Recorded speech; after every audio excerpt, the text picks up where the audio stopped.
La carne es débil. Estudio fisiológico y moral. Por Allan Kardec. Hay inclinaciones viciosas que, evidentemente, son más inherentes al espíritu, porque tienen que ver más con la moral que con lo físico. Otras, más parecen consecuencia del organismo y, por este motivo, la gente se juzga menos responsable. Tales son las predisposiciones a la cólera, a la pereza, a la sensualidad, etc. Está hoy perfectamente reconocido por los filósofos espiritualistas que los órganos cerebrales correspondientes a las diversas aptitudes deben su desenvolvimiento a la actividad del espíritu, que ese desenvolvimiento es, así, un efecto y no una causa. Un hombre no es músico porque tenga aptitud para la música, tiene aptitud para la música porque su espíritu es músico. Si la actividad del espíritu reacciona sobre el cerebro, debe reaccionar igualmente sobre las demás partes del organismo. Así, el espíritu es el artífice de su propio cuerpo, lo moldea, por decirlo así, para apropiarlo a sus necesidades y a la manifestación de sus tendencias. Siendo así, la perfección del cuerpo en las razas adelantadas sería el resultado del trabajo del espíritu que perfecciona su herramienta a medida que aumentan sus facultades. La Génesis, capítulo 11, Génesis espiritual. Por una consecuencia natural de este principio, las disposiciones morales del espíritu deben modificar las cualidades de la sangre, darle mayor o menor actividad, provocar una secreción más o menos abundante, de bilis u otros fluidos. Es así, por ejemplo, que el glotón siente venir la saliva a la vista de un plato apetitoso. No es el alimento que puede sobreexcitar el órgano del paladar, pues no hay contacto. Es, pues, el espíritu, cuya sensualidad es despertada, que actúa por el pensamiento sobre ese órgano, mientras que, sobre otro espíritu, a la vista de aquel plato nada produce. Se da el mismo caso en todas las codicias, en todos los deseos provocados por la vista. La diversidad de emociones no se puede explicar, en una porción de casos, sino por la diversidad de las cualidades del espíritu. Tal es la razón por la cual una persona sensible fácilmente derrama lágrimas. No es la abundancia de lágrimas que da la sensibilidad al espíritu, sino la sensibilidad del espíritu que provoca la abundante secreción de lágrimas. Bajo el imperio de la sensibilidad, el organismo se moldeó bajo esa disposición normal del espíritu, como se moldeó bajo la del espíritu glotón. Siguiendo este orden de ideas, se comprende que un espíritu irascible debe llevar al temperamento bilioso. De donde se sigue que un hombre no es colérico porque sea bilioso, sino que es bilioso porque es colérico. Así es también con las otras disposiciones instintivas. Un espíritu perezoso e indolente dejará a su organismo en un estado de atonía en relación con su carácter, mientras que si fuere activo y enérgico, dará a su sangre, a sus nervios, cualidades muy diferentes. La acción del espíritu sobre lo físico es de tal modo evidente, que a veces se ven graves desórdenes orgánicos producidos por efecto de violentas conmociones morales. La expresión vulgar, la emoción me hizo subir la sangre a la cabeza, no está así tan alejada de sentido como se podía creer. Ahora bien, ¿qué puede alterar el flujo de la sangre, sino las disposiciones morales del espíritu? Este efecto es sensible sobre todo en los grandes dolores, en las grandes alegrías, en los grandes temores, cuya reacción puede llegar hasta causar la muerte. Se ven personas que mueren del miedo de morir. Pues bien, ¿qué relación existe entre el cuerpo del individuo y el objeto que causa pavor, objeto que, muchas veces, no tiene ninguna realidad? Se dice que es efecto de la imaginación, pero ¿qué es la imaginación sino un atributo, un modo de sensibilidad del espíritu? Parece difícil atribuir la imaginación a los músculos y a los nervios, pues entonces no se explicaría por qué esos músculos y esos nervios no siempre tienen imaginación, porque no la tienen después de la muerte, porque lo que en unos causa un pavor mortal, en otros excita el valor. Sea cual fuera la sutileza que se use para explicar los fenómenos morales exclusivamente por las propiedades de la materia, se cae inevitablemente en un impasse, en el fondo del cual se percibe, con toda evidencia, y como única solución posible, el ser espiritual independiente, para quien el organismo no es sino un medio de manifestación, como el piano es el instrumento de las manifestaciones del pensamiento del músico. Así como el músico despierta su piano, puede decirse que el espíritu despierta su cuerpo para ponerlo en el diapasón de sus disposiciones morales. Es realmente curioso ver al materialismo hablar incesantemente de la necesidad de erguir la dignidad del hombre, cuando se esfuerza en reducirlo a un pedazo de carne que se pudre y desaparece sin dejar ningún vestigio. De reivindicar para sí la libertad como un derecho natural, cuando lo transforma en un mecanismo, marchando como un muñeco, sin responsabilidad por sus actos. Con el ser espiritual independiente, preexistente y sobreviviente al cuerpo, la responsabilidad es absoluta.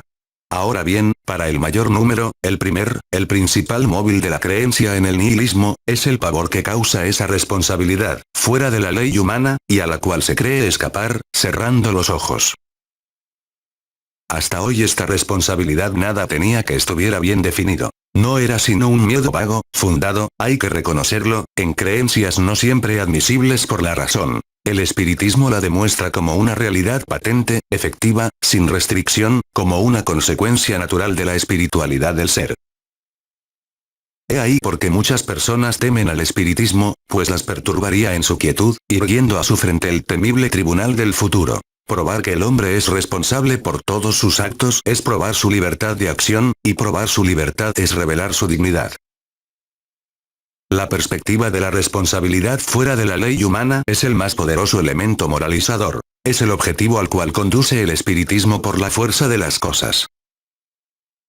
Conforme a las observaciones fisiológicas que preceden, se puede admitir que el temperamento es, por lo menos en parte, determinado por la naturaleza del espíritu, que es causa y no efecto.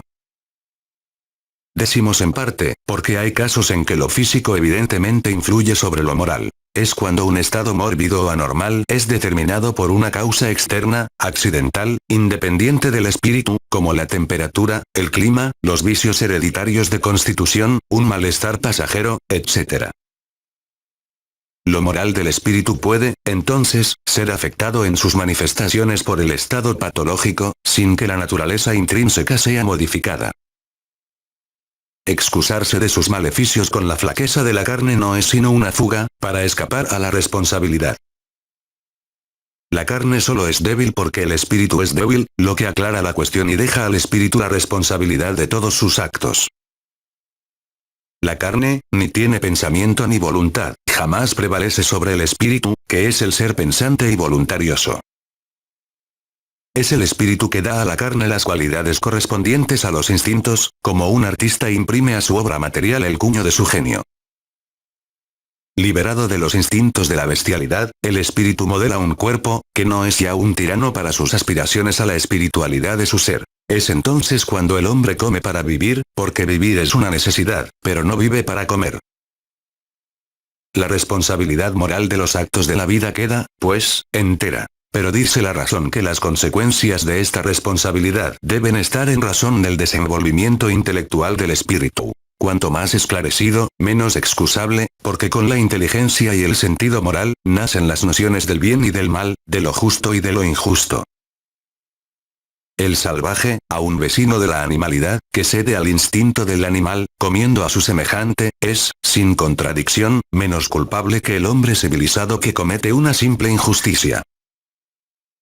Esta ley también encuentra su aplicación en la medicina y da la razón de su fracaso en ciertos casos. Desde que el temperamento es un efecto, y no una causa, los medios intentados para modificarlos pueden ser paralizados por las disposiciones morales del espíritu, que opone una resistencia inconsciente y neutraliza la acción terapéutica. Es, pues, sobre la causa primera que se debe actuar. Si se consigue cambiar las disposiciones morales del espíritu, el temperamento se modificará por sí mismo, bajo el imperio de una voluntad diferente o, por lo menos, la acción del tratamiento médico será ayudada, en vez de ser estorbada. Si fuese posible, da valor al perezoso, y veréis cesar en él los efectos fisiológicos del miedo. Se da lo mismo en otras disposiciones. Mas, preguntarán. ¿Puede el médico del cuerpo hacerse médico del alma? ¿Está entre sus atribuciones hacerse moralizador de sus enfermos? Sí, sin duda. Dentro de ciertos límites. Incluso, es un deber, que un buen médico jamás descuida, desde el instante que ve en el estado del alma un obstáculo al restablecimiento de la salud del cuerpo. Lo esencial es aplicar el remedio moral con tacto, prudencia y a propósito, conforme indiquen las circunstancias. Desde este punto de vista, su acción está forzosamente circunscripta, porque, aparte de no tener sobre su paciente sino una ascendencia moral, en cierta edad es difícil una transformación del carácter. Es, pues, la educación, y sobre todo la primera educación, a la que le incumben los cuidados de esta naturaleza. Cuando la educación, desde la cuna, fuere dirigida en ese sentido, cuando se aplique en sofocar, en sus gérmenes, las imperfecciones morales, como hace con las imperfecciones físicas, el médico no encontrará más un obstáculo en el temperamento, contra el cual su ciencia muchas veces es impotente. Como se ve, es todo un estudio, mas un estudio completamente estéril, mientras no se tome en cuenta la acción del elemento espiritual sobre el organismo. Participación incesantemente activa del elemento espiritual en los fenómenos de la vida, tal es la clave de la mayor parte de los problemas, contra los cuales choca la ciencia. Cuando ésta tome en cuenta la acción de este principio, verá abrirse frente a sí horizontes completamente nuevos. El espiritismo trae la demostración de esta verdad. Anuario Espírita 2001